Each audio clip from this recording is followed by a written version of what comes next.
Guys, Saudi Arabian side arne nearly played a trick on Westham all because they wanted to sign Mohammed Kudus. I'm going to tell you what actually transpired. We're also going to talk about Antoine Semenyo, Tariq Lamptey, and also Joseph Paintsil live here. But before we jump into it, don't forget to like, subscribe, and also turn on notification. My name is Adam. You're watching SportsCornerGH. Quickly, let's jump into it. And I want to begin with this viral video you can see live here on your screen. Antoine Semenyo versus Mohammed Kudus. Now, this game was played some few weeks ago in the English Premier League. And this particular instance, what you can see on your screen is trending all over social media weeks after this game has been played. And a lot of people believe that Semenyo actually dribbled Mohammed Kudus. But I kind of disagree because looking at this, he did not really dribble him. It's not because I'm a Mohammed Kudus fan. But what people forget is I also like Semenyo. But the truth is one. Watching this video, Semenyo did not dribble Mohammed Kudus. But guys, let me know your thoughts about it down below in the comments. Did Semenyo dribble Mohammed Kudus in this particular video? As simple as that. Now, let's move away from this video and talk about what actually transpired between Saudi Arabian side arne and also Westham, all because of Mohammed Kudus. Now, the truth of the matter is that in Saudi Arabia, their transfer window has closed. Now, before it closed, Saudi Arabian side arne called Westham and told them that, see, we know you have difficulty in signing players. In fact, you have gone closer to a lot of attacking players, but I have not been able to sign any of them because of funds. And you know what? We have the funds and we want to give that to you, but then we want Mohammed Kudus. Immediately they said that. Westham told them that, no, we are not selling Mohammed Kudus. They hung up the call. As simple as that. See, they did not even allow Saudi Arabian side arne to even continue the conversation. Yes, arne have been a long-time admirer of Mohammed Kudus, but looking at Westham's current situation, they are not going to sell Mohammed Kudus just to get a lot of money to fund other players. Currently, Mohammed Kudus is the key player for whatever Graham Potter wants to do at Westham.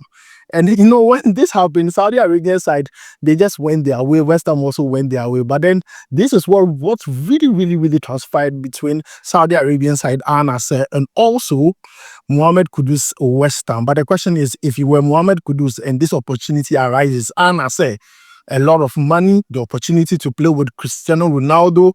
I mean, a lot of advantages comes with playing in Saudi Arabia. Would you jump to the opportunity? Victor Boniface himself, even when it was his turn, he jumped. He wanted to collect the money, only that they went in for another player.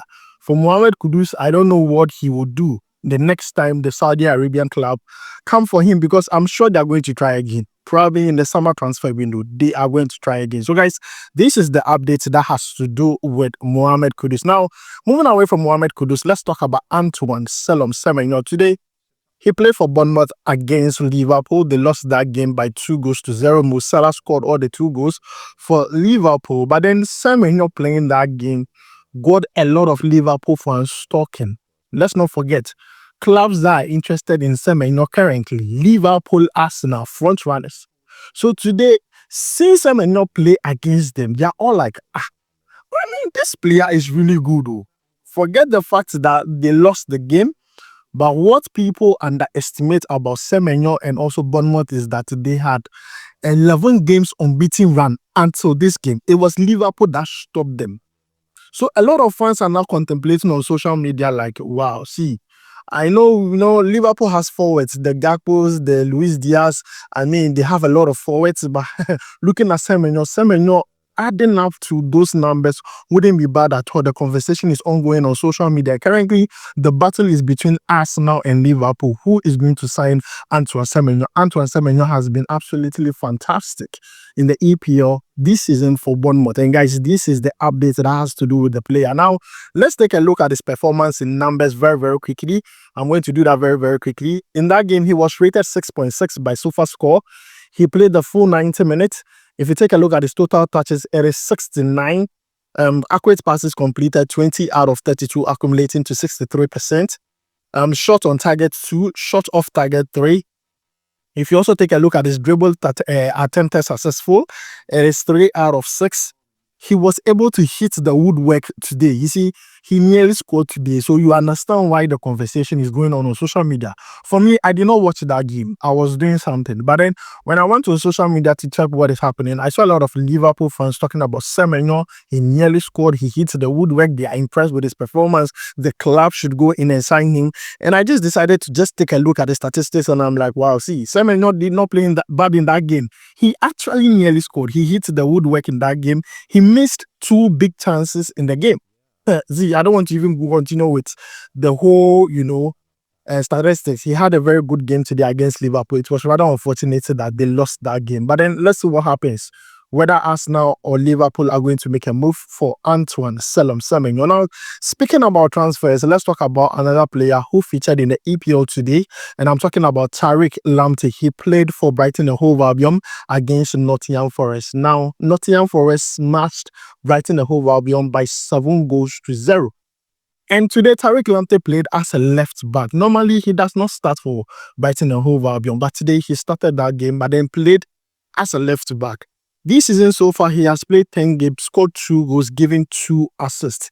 And the good news we are hearing is that Tariq Lamptey's contract would end by June. I think it's left with about 5 to 6 months for his contract to end. So by the end of the season, his contract has ended with Brighton and Hove Albion. He becomes a free agent. So now he's allowed to talk to other teams. And what we hear is that Ajax are interested in signing Tariq Lamptey. In fact, they are willing to pay a price cut of £1.5 million for Tariq Lamptey. They value him with that amount, 1.5 million. It's a price cut. Actually, Brighton value him more.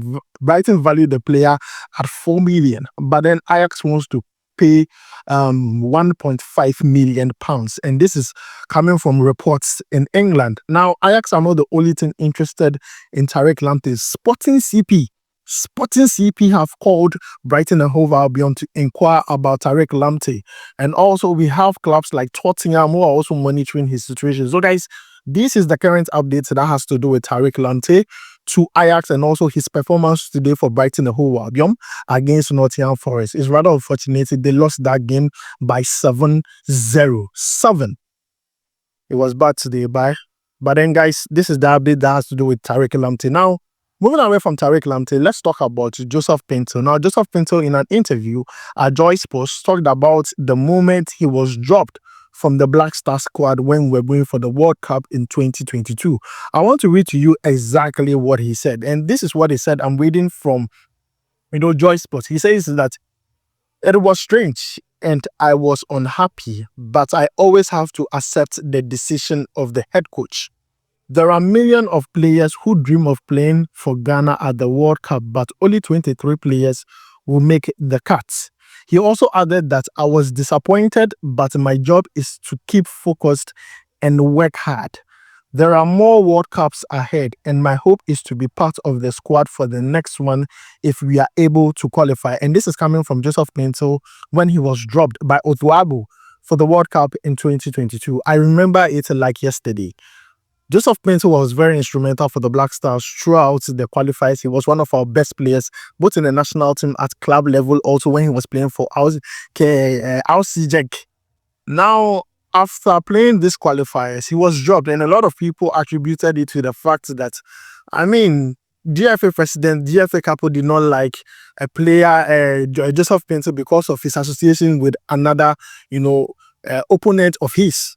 People attributed to that. And even Otto himself in the press conference said that when he was asked why Joseph Paintsil was not in the squad, he said it's not about goals and assists, and he used other criteria to pick players. I think I'm getting the goal thing right. I remember that was something he said when he was asked why Joseph Paintsil was not in the squad. And then Joseph Paintsil was scoring crazy number of goals and giving crazy number of assists both for club and country. And he was like, see, it's not about the goals or assists as a winger for him, Otto. I could remember he said that. But guys, I stand to be corrected. But this is coming from Joseph Paintsil. He says that he was disappointed, he was unhappy. But then it has happened already, but he's focused on the next one. He has the chance to play more World Cups with the Black Stars, especially if they're able to qualify for this particular one. So guys, this is why I end today's video. Don't forget to like, subscribe, and also turn on notification. My name is Adam. I'll make sure to see you in the next one. Charlie. We go vibe.